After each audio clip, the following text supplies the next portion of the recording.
Pernah lihat manusia disuruh menggonggong seperti anjing? Di Surabaya, viral video orang tua murid memaksa seorang anak untuk bersujud dan menggonggong layaknya seekor anjing. Seperti apa kronologi kejadiannya? Simak selengkapnya di Voi hari ini. Peristiwa ini sebenarnya terjadi pada 21 Oktober 2024 di salah satu SMA di Surabaya. Pelaku, Ivan, memaki-maki korban yang usianya masih 15 tahun. Ivan juga memaksanya meminta maaf sambil bersujud dan menggonggong. Bahkan diduga Ivan juga menendang E hingga mimisan. Udah, nggak apa-apa, sujud. Sujud, nggak apa-apa. Sudah, yuk, biar selesai. Menggonggong. Gonggong dan apa? Biarin. Biarin, Pak, biarin. Insiden ini dipicu oleh kesalahpahaman pelaku, Ivan yang merupakan orang tua dari X. Dia mengira anaknya disebut anjing oleh E. Ternyata E hanya menyebut rambut X mirip rambut anjing poodle. Pasca kejadian, E yang merupakan seorang korban diskors dari sekolah selama 3 hari. Dikabarkan E mengalami trauma. Pasalnya, anak 15 tahun itu tak hanya berhadapan dengan satu orang dewasa, melainkan berhadapan dengan orang-orang suruhan Ivan yang diduga para preman. Terkuak juga bahwa Ivan mengancam orang tua E jika tidak mau berdamai. Inilah alasan orang tua E mau berdamai dengan pelaku yang membuat anaknya trauma itu. Warganet murka pasca mengetahui kelakuan Ivan. Identitas Ivan Sugianto langsung dikorek warganet. Berdasarkan foto Ivan di dalam mobil sedang duduk bersebelahan dengan pria berseragam TNI AD berpangkat kolonel. Sebenarnya siapa sosok Ivan Sugianto? Ivan Sugianto ternyata seorang pengusaha hiburan malam di Surabaya. Dia pemilik diskotik Valhalla Spectacle. Diskotiknya itu pernah digeruduk warga pada 5 Juni 2024. Alasannya karena diskotik itu tidak mengantongi izin dan dianggap berpotensi mengganggu keamanan masyarakat Surabaya. Namun hingga saat ini bisnisnya itu masih berjalan lancar. Warganet pun tak terima jika kasus ini berakhir damai hanya karena Ivan sudah membuat video dan surat permintaan maaf di atas materai. Sejumlah nama seperti Ahmad Saroni,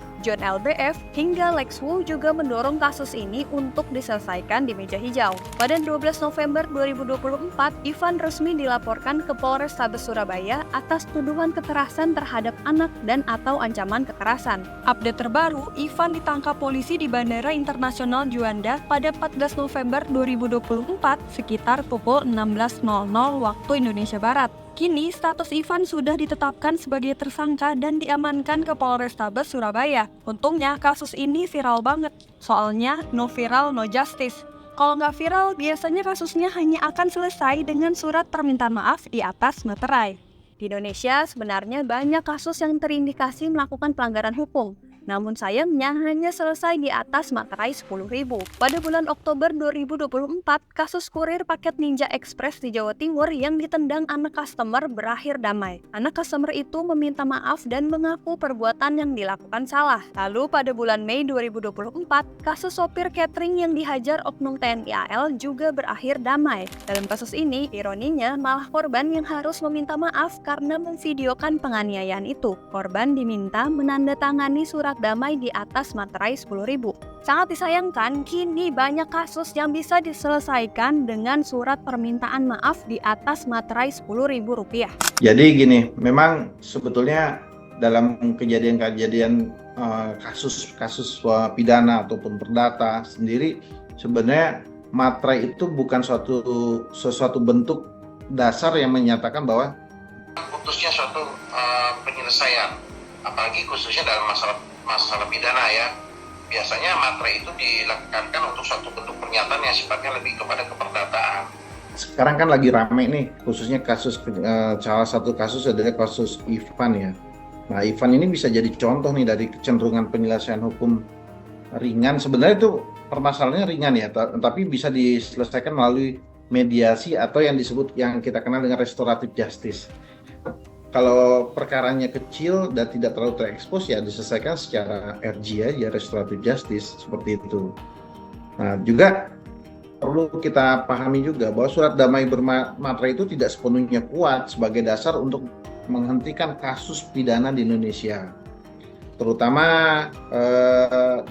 jika kasus melibatkan kekerasan atau melanggar hukum yang lebih serius dalam hukum pidana. Jadi nggak bisa tuh berdasarkan materai kemudian sepenuhnya perkara itu selesai, tidak gitu. Nah, kita lihat dari kasus per kasusnya seperti apa gitu kan. Namun surat permintaan maaf bermaterai bukan jaminan bebas dari proses hukum.